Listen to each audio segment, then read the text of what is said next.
요즘 너무 더워서 우리 성도님들 어떻게 지내십니까? 아무쪼록 이럴 때일수록 건강 잘 지키시기 바랍니다. 원래 제가 오늘도 바울의 동역자들 그 세 번째 설교를 해야 되는데, 제가 요 며칠 사이에 이 뜨거운 그 더위를 지내면서 갑자기 이 성경에는 더위를 어떻게 언급하고 있을까? 이게 궁금해지는 겁니다. 그래서 오늘은 이 더위라는 주제로 하나님의 말씀을 나눌까 합니다. 사실 이 성경의 배경이 되는 이스라엘 땅, 이 근동 지역이야말로 더위로는 둘째가라면 서러운 그런 지역입니다. 제가 한 20년쯤 전에 이제 신학교 이제 졸업 여행을 그 이스라엘 백성들의 그 출애굽 경로를 따라서 성지순례를 다녀왔습니다. 그 이스라엘 백성들이 출애굽해서 광야 사막을 이렇게 가로지르는데 그 마라라는 장소를 지나가거든요. 저희가 이제 마라라는 곳에 가봤는데, 그곳에서 이제 이스라엘 백성들이 물이 없다고 막 하나님께 불평을 쏟아냈던 바로 그 장소입니다. 그때 저희가 그 마라라는 장소에 도착해서 관광버스 문이 딱 열리고 제가 첫 발을 탁 내딛는데 숨이 턱 막히는 거예요. 진짜. 여러분 그 불가마 뭐 이런 찜질방 가보셨죠? 그거 가면 뜨거운 수출 이렇게 빼내고 그 이제 들어가지 않습니까? 찜질방에. 그 문, 찜질방 문 딱 열면 어때요? 숨이 팍 막히잖아요. 딱 그래요. 그래서 기온이 너무 높고, 근데 또 바람은 불어요. 근데 이 바람이 뜨거운 바람이 불어옵니다. 하나도 시원하지 않아요. 그것도 그냥 뜨거운 바람이 아니라 뜨거운 모래바람이 불어옵니다. 제가 이 반바지를 입고 그때 갔었는데, 이 모래바람이 팍 불어오니까 이 살갗이 따가워요. 모래가 막 계속 때리는 거예요. 바람 뜨겁지, 모래 따갑지, 이 눈도 제대로 못 뜨겠고 수건으로 이렇게 입은 가리고, 그렇게 이제 그곳을 이제 구경을 했습니다. 구경을 하고 이제 버스를 타려고 했는데, 같이 이제 갔던 전도사님 중에 한 분이 갑자기 이런 말씀을 하세요. 우리 이 마라 이 광야를 한 10분만 걸어가면서 이스라엘 백성들의 그 심정을 한번 경험해보면 어떻겠습니까? 이런 얘기를 하는 거예요. 그래서 같이 가는 이제 전도사님들 중에 좋다고 그러면 버스를 저기 앞에 한 1km 정도 먼저 보내고 우리가 그 광야길을 한 10몇 분을 걸어봤어요. 근데 막 모래바람 따갑죠. 덥죠. 와, 정말 죽을 맛이었습니다. 고작 한 10몇 분 걷는데 온도가 이제 40도로 그냥 딱 찍거든요. 그곳을 걷는데 정말 죽을 맛이었어요. 고작 10몇 분 걷는데 말이죠. 근데 그런 광야를 이스라엘 백성들이 40년간 방황을 했다고 하니까 제가 이런 생각이 들었어요. 이스라엘 백성들이 특별히 악한 사람들이 아니었구나. 나라도 그 당시에 살았으면 분명히 틀림없이 불평불만했겠구나, 이런 생각이 드는 거예요. 여러분, 우리가 사는 이 땅에는 요즘 같은 이런 더위가 없었으면 참 좋겠다 싶지만 더위는 있을 수밖에 없습니다. 창세기 8장 22절에 보면 더위라는 단어가 이제 성경에 처음 등장해요. 창세기 8장 22절에 보면 같이 한번 읽어볼까요? 땅이 있을 동안에는 심음과 거둠과 추위와 더위와 여름과 겨울과 낮과 밤이 쉬지 아니하리라. 이 성경에 처음 등장하는 더위라는 단어입니다. 여러분, 이 말씀은 노아 홍수 사건 이후에 하나님께서 인간들에게 하신 말씀이에요. 땅이 있을 동안, 즉 인간들이 이 땅에 사는 동안에는 심음과 거둠과 추위와 더위와 여름과 겨울과 낮과 밤이 쉬지 않는다. 이 계속 될 거라는 겁니다. 여러분, 이 고통스러운 더위가 이 땅에 사는 동안 우리가 피할 수 없는 운명이라는 겁니다. 근데요, 이 말씀을 우리가 대충 보면 무슨 피할 수 없는 고통, 이런 저주를 선포하는 것 같지만, 사실 이 말씀을 자세히 살펴보면 고통과 희망이 같이 이렇게 공존하는 말씀입니다. 보시면 8장 22절 다시 자세히 보시면 여기 땅이 있을 동안에는 땅이 언급되죠. 그죠? 땅이라는 단어가 나옵니다. 그 다음에 뭐가 나오느냐? 심음과 거둠이라는 단어가 나와요. 심음은 뭐예요? 파종하는 거고, 거둠은 뭐예요? 추수죠. 이 농사가 언급되고 있습니다. 즉 인간들이 땅에서 농사를 짓고 열매를 거두려면 추위와 더위와 여름과 겨울과 낮과 밤이 쉬지 아니하리라. 즉 이것들이 계속 반복된 후에 열매를 거둘 수 있을 것이라는 그런 축복의 말씀이 함께 포함된 것입니다. 여러분, 이 자리에 농사 짓는 분들이 계시니까 모두 이 말에 동의하실 수 있을 것입니다. 추위만 계속된다면, 겨울만 계속된다면 농사가 됩니까? 반대로 여름만 계속된다면, 더위만 계속된다면 농사가 됩니까? 낮만 계속 있다면, 밤이 없다면 농사가 됩니까? 반대로 밤이 없다면 농사가 됩니까? 안 되는 거예요.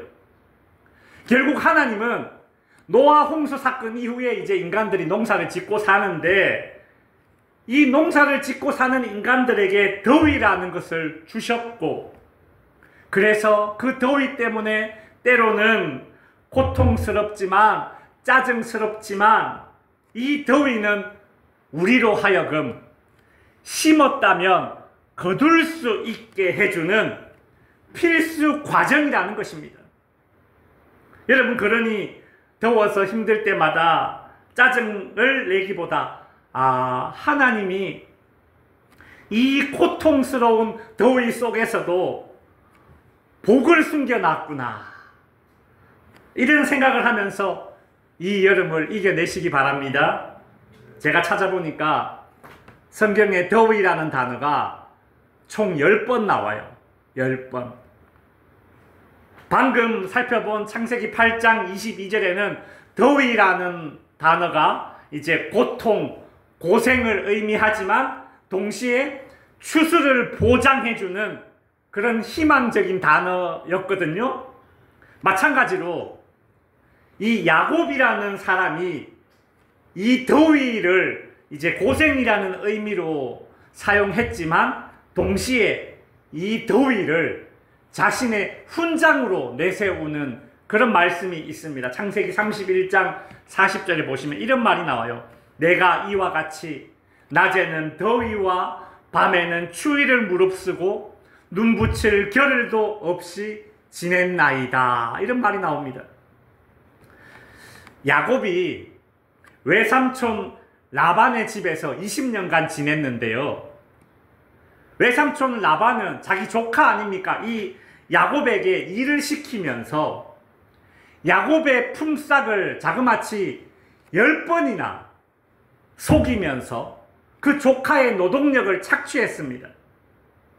후에 야곱이 이 외삼촌 라반과 시비가 붙게 되었어요.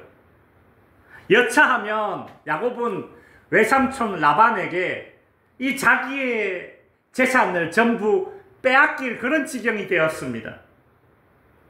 근데 그 순간에 야곱이 이렇게 말했던 거죠. 내가 더위와 추위를 무릅쓰고 잠잘 시간도 쪼개가면서 외삼촌 집에서 그렇게 일했습니다. 외삼촌도 아시죠? 결국 외삼촌 라반은 야곱의 그 조카의 재산을 빼앗을 심산으로 이 군사를 이끌고 쳐들어왔다가 야곱이 하는 말이 내가 더위를 무릅쓰고 눈붙일 겨를도 없이 이 외삼촌 집에서 성실하게 살았지 않습니까? 이 말을 듣고서는 그냥 항복할 수밖에 없는 겁니다. 여러분, 야곱에게는 분명 더위는 고생이었지만 후에 야곱이 정말 위급해진 순간에 그 더위를 무릅쓰고 일했던 과거의 그 지나간 시간들은 야곱에게 훈장이 되었습니다. 더위를 무릅썼다는 사실이 야곱의 성실함을 증명해주는 수단이 되었던 것입니다. 여러분, 이솝 우화에 보면 나무 그늘 아래에서 노래를 부르는 배짱이는 열심히 일하는 개미를 보면서 이런 말을 했겠죠. 더위는 피할 수 있으면 피하는 게 낫지. 뭐하러 더위를 무릅써? 뭐하러 더위를 무릅써? 그러나 개미가 더위를 무릅쓰듯 우리 인생 또한 더위를 무릅써야 할 때가 있는 것입니다. 더위는 분명 그 자체로 고통과 고생을 의미합니다. 그러나 더위를 무릅쓰고 하게 되는 모든 일들은 우리의 성실함을 증명해주는 보증수표가 되고, 더위를 무릅쓰고 하는 모든 일들은 훗날 야곱처럼 우리의 훈장으로 남는 것입니다. 그런 의미에서 우리가 내일부터 수요일까지 이제 여름 선교가 시작됩니다.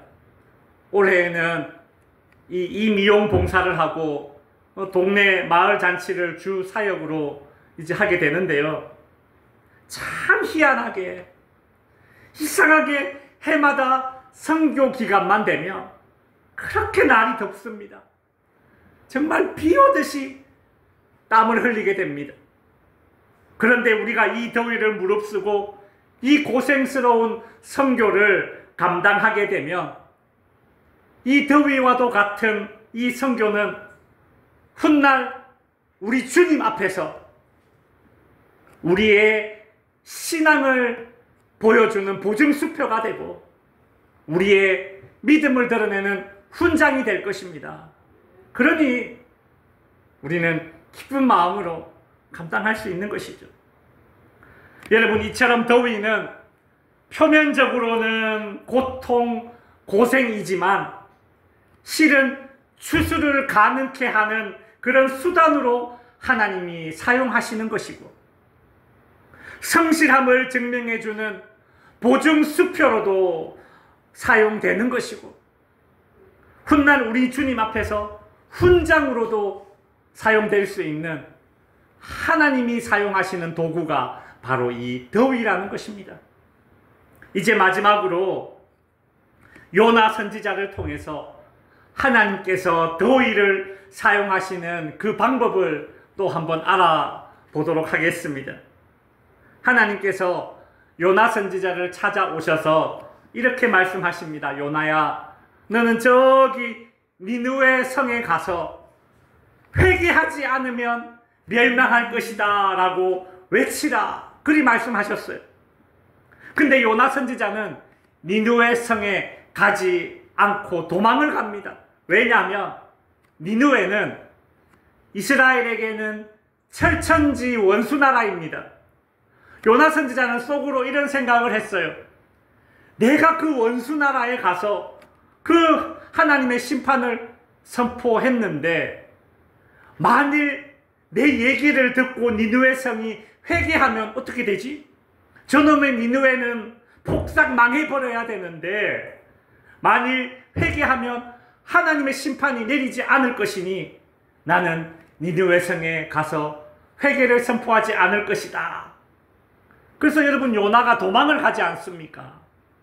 근데 하나님께서 온갖 방법을 동원해서 기어이 이 요나 선지자를 니느웨 성에 딱 갖다 놓습니다. 결국 니느웨 성에 도착한 이 요나 선지자는 하나님의 명령에 순종하는 척을 해요. 그 니느웨 성이 커요. 3일 동안 돌아다니면서 외쳐야 됩니다. 회개해라. 하나님 믿어라. 안 그러면 망하는 인생이다. 근데 3일 동안 돌아다녀야 되는데 이 요나 선지자는 그냥 하루만 돌아다닙니다. 회개해라 하든지 말든지, 안 그러면 하나님이 심판하신다 듣든지 말든지, 뭐 이런 식으로 대충 하는 거예요. 근데 참 희한하게도 이 요나 선지자의 이야기를 듣고 니느웨 성 사람들이 자신의 죄를 회개합니다. 그 모습을 보고 요나 선지자는 기뻐했을까요? 아니요, 못마땅해요. 저 니느웨 성 사람들 망해야 되는데 회개하면 안 되는데. 여러분, 이런 선교가 어디 있습니까? 이런 선교사, 이런 선지자가 어디 있어요? 참 희한하죠. 그래서 이 요나 선지자는 니느웨 성이 잘 내려다 보이는 높은 곳에 올라가서 천막을 칩니다. 마치 영화관에 가서 우리 팝콘 먹으면서 영화 보듯이 좋은 자리를 잡고, 자, 이제 이 니느웨 성이 어떻게 망하나 한번 구경해보자. 팝콘 각이다. 이러면서 앉아서 이제 그걸 쳐다보고 있는 거예요. 근데 하나님이 그 모습을 이렇게 보시고서는 요나 위에 이 더울까봐 요나 선지자 위에 박넝쿨을 자라게 하셔서 박넝쿨로 이렇게 그늘을 만들어 주셨어요. 그러자 그 박넝쿨 아래에서 요나가, 이야, 참 그놈의 박넝쿨 그늘 참 시원하네. 기분 좋다. 이제 니느웨 성만 망하면 되는구나. 참 니느웨 성 망하기 딱 좋은 날이네. 이러면서 구경하고 있는 거예요. 근데 그 다음 날 됐는데 이 요나 선지자의 머리를 이렇게 덮어주고 있던 그늘된 이 박넝쿨이 말라 죽은 겁니다. 그렇게 박넝쿨 그늘이 사라지자 그날따라 햇볕이 또 얼마나 뜨거운지요. 요나가 더위를 만난 겁니다. 그래서 오늘 본문 4장 8절에 보면 해가 뜰 때에 하나님이 뜨거운 동풍을 예비하셨고 해는 요나의 머리에 쪼임에 요나가 혼미하여 정신을 잃은 거예요. 맛이 갔어요. 혼미하여 스스로 죽기를 구하여 이르되 사는 것보다 죽는 것이 내게 나으니이다. 여러분, 요나는 더위를 만나자 아이고 죽겠네. 하나님 도대체 왜 박넝쿨을 죽이신 겁니까? 내게 이런 더위를 주실 바에야 차라리 나를 죽이십시오. 사는 것보다 죽는 게 낫습니다 라면서 막 하나님께 불평을 쏟아냈습니다. 더위를 주신 하나님을 원망했습니다.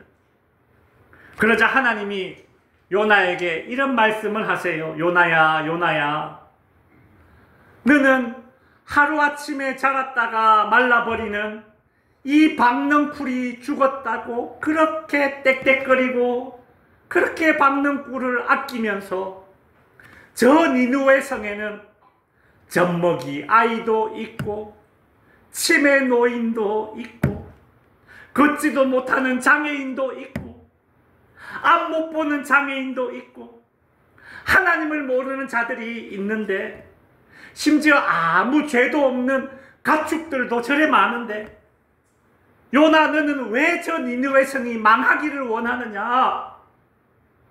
네 박넝쿨은 아끼면서 왜 니느웨 성 사람들 아끼지 않느냐? 요나야, 네가 박넝쿨을 아끼는 것보다 내가 저 니느웨 성 사람들을 더 많이 아낀다. 이런 말씀을 해주십니다. 여러분, 하나님은 요나 선지자에게 하나님의 이런 사랑을 깨닫게 해주시려고 요나에게 박넝쿨 그늘을 만들어 주셨다가 다시 그 박넝쿨이 시들어서 요나로 하여금 더위를 맛보게 하신 겁니다. 하나님은 요나 선지자로 하여금 하나님의 마음을 좀 깨닫도록 선지자의 마인드를 갖도록 하기 위해서 더위를 사용하신 것입니다. 한마디로 요나를 제정신 차리게 해주려고 하나님은 요나에게 더위라는 뜨거운 맛을 보여주신 것이에요. 그래서 실은 제가 어제 주보를 만들면서 주보에다가 설교 제목을 이렇게 적었습니다. 처음에 뭐라고 적었어요? 뜨거운 맛을 봐야 정신을 차리지. 설교 제목을 이렇게 적었어요, 제가. 근데 이제 더위라고 바꿨어요. 왜냐하면 내일 군대 가는 저희 큰아들이 주보를 이렇게 보더니 하는 말이, 아빠 이거 저들으라고 하는 말이에요? 그렇게 이야기를 해요. 내가 군대 가가지고 뜨거운 맛을 봐야 정신 차린다는 그 말이에요? 이렇게 묻는 거예요. 그래서 내가 아니야 그렇게 말은 했지만 실은 맞습니다. 그죠? 남자는 그죠? 군대 가서 좀 뜨거운 맛도 봐야 어른이 되죠. 맞죠? 아니 이거 뭡니까? 왜 대답을 안 해주시는 거예요? 그죠? 성도 여러분, 근데요, 뜨거운 맛을 봐야 정신 차리는 사람은 우리 모두입니다. 우리 모두. 이 땅을 살아가는 모든 사람들에게 해당되는 말이 무엇인가 하면 뜨거운 맛을 봐야 좀 정신 차리지. 하나님은요, 때론 요나처럼 어리석은 생각을 품고 고집을 부리는 그 우리네 인생에 더위를 주셔서 우리로 하여금 제정신 차리게 해주십니다. 그러니 우리가 정신이 혼미해질 만큼 나에게 인생의 더위가 내리쬐일 때에, 내 정신이 혼미해질 만큼 내가 고통스럽고 내가 고생스러운 그 순간에, 내 인생의 더위를 만난 그 순간에 여러분 퍼뜩 깨달으시기 바랍니다. 아, 지금 하나님이 나더러 정신을 차리라고 보내는 사인이구나. 깨달으면 그 인생의 더위는 복을 주는 더위요, 깨닫지 못하면 그저 고생만 하는 더위가 될 뿐입니다. 이제 말씀을 정리하겠습니다. 우리 25년도 복날을 보면 이렇습니다. 화면 띄워주세요. 초복이 언제예요? 7월 20일이에요. 7월 20일. 지났어요. 중복 언제예요? 다음 주. 이번 주군요. 이번 주 수요일이 이제 중복입니다. 말복은요? 8월 9일. 다음 주 토요일. 초복, 중복, 말복. 삼복더위라고 하죠. 삼복더위. 이 기간이 가장 푹푹 찌는 날처럼 덥습니다.